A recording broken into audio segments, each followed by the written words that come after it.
Kung matetreten sila sa pagtakbo ng mga Duterte, matreten sila. Bakit? Matitino yung Duterte. Ako po'y nangangarap na ang Duterte mabalik. Pansinin nyo, noong panahon niya na nakaupo, mga politiko'y takot na gumawa ng mali. Pati pulis, pati sundalo, takot. Aba, biglang anong nangyari? Ngayon ang mga kurakot mga nakaupo. Naran po kayo? Ako, tayo may hindi pinanganak kahapon.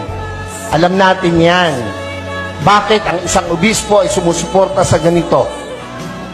Aba, hindi masamang mangarap ng pag-unlad ng pagkakaisa sa bansa natin.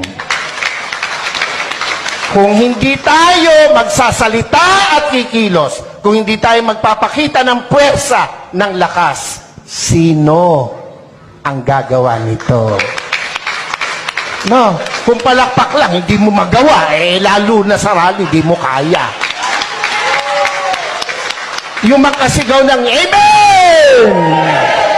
Oy, yan yung matatapang. Dapat, ito ang tandaan nyo, ang buhay natin, minsan lang.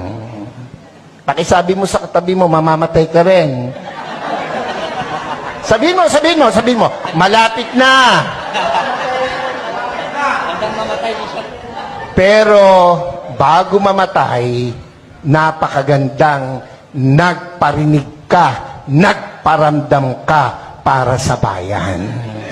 Yun ang pinakamahalaga sa lahat. Amen po? Ako po hindi takot makulong, mabugbog, basta't iparamdam mo yung gusto mong iparamdam. Mga Bulakenyos, mga kasama kong taga-Caloocan, Zambales, Pampanga, aba, hindi masama na suportahan natin itong rallying to. Yung iba na pe-pressure ng kung sino, natural lang yun.